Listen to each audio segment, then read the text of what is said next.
Well, the numbers are unlike anything we've seen before. The CDC in the state of Minnesota recently revealing that teenagers are struggling with record levels of sadness, self-harm, and suicide risk. The data showing the mental health crisis among teens started years before the pandemic and then worsened during and after 2020. Tonight, in the second part of our series, Broken at Best, we look at how teens are supporting each other and share some advice with adults who are trying to help.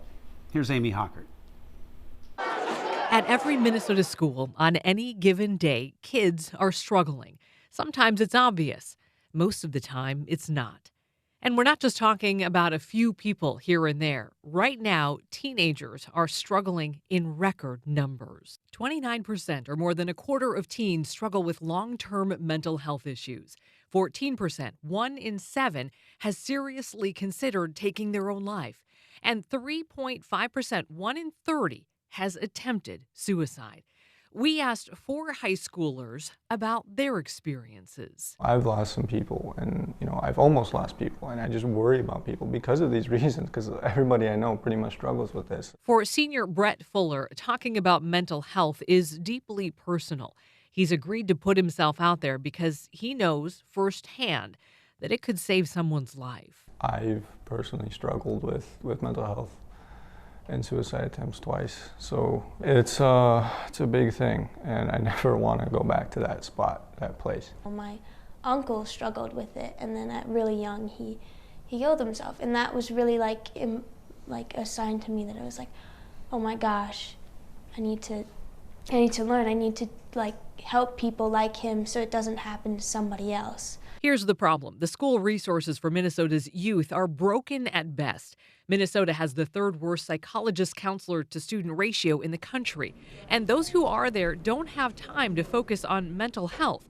An overwhelming majority of their time is spent creating and maintaining special education plans, because Minnesota has one of the highest numbers of kids in the country eligible for special ed help, 1 out of 5. There's just so many things that you could have as resources, and I just don't feel like there's enough right now. So where are these kids going for help? The short answer? Each other.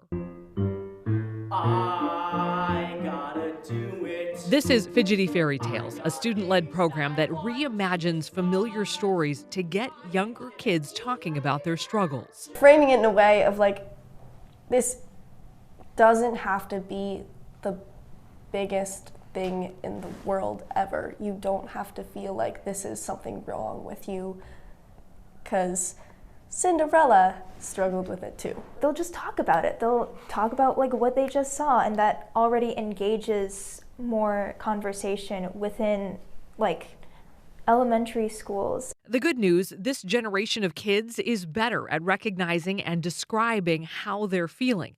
They just need someone to listen. It's okay to talk to your friends or a trusted group of people. Sometimes we just sit down for hours and we talk about what's going on and that's really helpful. Kids are definitely going to other kids. It's absolutely happening, whether they're going to them in person or even virtual. They're talking to each other on Snapchat, they're talking to each other on TikTok. TikTok is blown up with kids, young people talking about their experience, and other people watching that and listening and learning what does it feel like to have anxiety or bipolar disorder or to be suicidal. Brandon Jones is the executive director for the Minnesota Association for Children's Mental Health. He wants kids to turn to each other for help, but says they should tread carefully because it can be a heavy burden. See if they're willing to have a conversation with an adult. Invite them to spark that conversation. Who would you want to, a question that I would encourage a young person to ask is, who would you want to know with this that we both know? Do you feel comfortable telling that person by yourself? Do you want me to help you tell that person? Do you want me to be there when you do have that conversation or send that text message?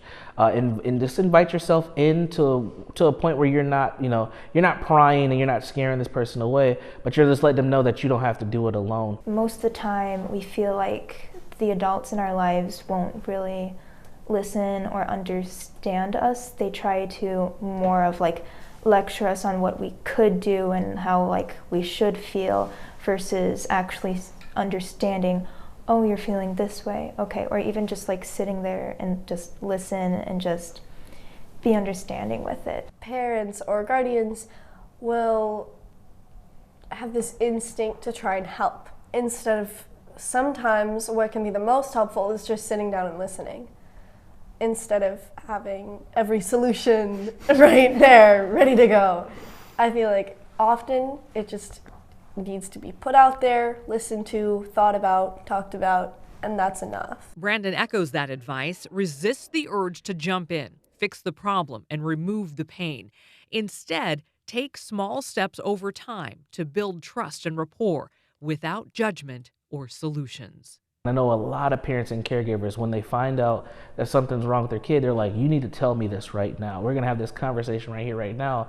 And that may be a little bit too intimidating. The young person might not have fully fleshed through what's really going on, and then they don't want to talk. They shut down. So I think it's important for us to slow ourselves down, be patient, but also be present. And then, when the time is right, meet them where they're at. I know I've encouraged parents to text their kid. They're like, my kid's literally at the dinner table across from me. It's like, well, that text message might be a little bit more comfortable than verbally saying something out loud.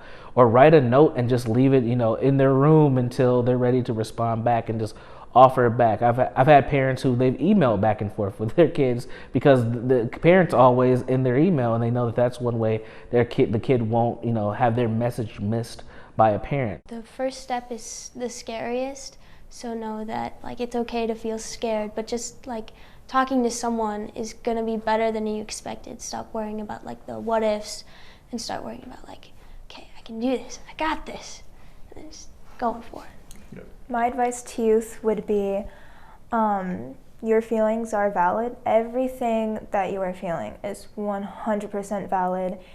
Your feelings and what you're going through is not a burden. It may seem dark and it may seem like there's no light at the end of the tunnel, but even that little tiny glimpse of it is worth fighting for to get through, because it's better on the other side, and it will get better as long as you just make it through that and get to that light. In the end, everything will be okay. If it's not okay, it's not the end. Well, we did hear from some of you after last night's story who said, we're in this mess because of COVID-era policies in our schools. And kids will tell you, yes, the pandemic was devastating to their mental health. But if you take a look at the numbers, at the CDC's data, this is a crisis that's really been building steadily since 2011. In fact, we looked at 2019, right before the pandemic, and we saw what were at that time record numbers of kids who were depressed, seriously considering suicide, or tried to take their own lives. So this has been going on pre-COVID.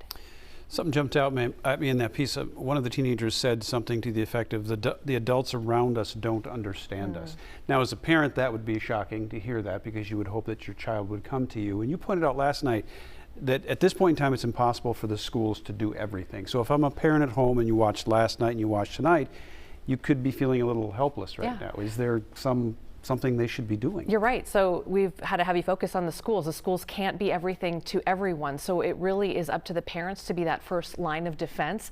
The psychologist told us that as parents, as adults and caregivers, that we need to have the courage to have really uncomfortable conversations with these kids and ask them bluntly, have you ever thought about taking your own life? You're not going to put ideas in their heads if it's already in there. It's better to let these kids know that you can come to me with hard things, and this is a safe space, and there will be no judgment, and we'll try our best to get the help that you need. So that's the most important thing. We do have extended interviews from last night and tonight as well online if you want to check those out for a lot more information. Important stuff. It is. And you know what?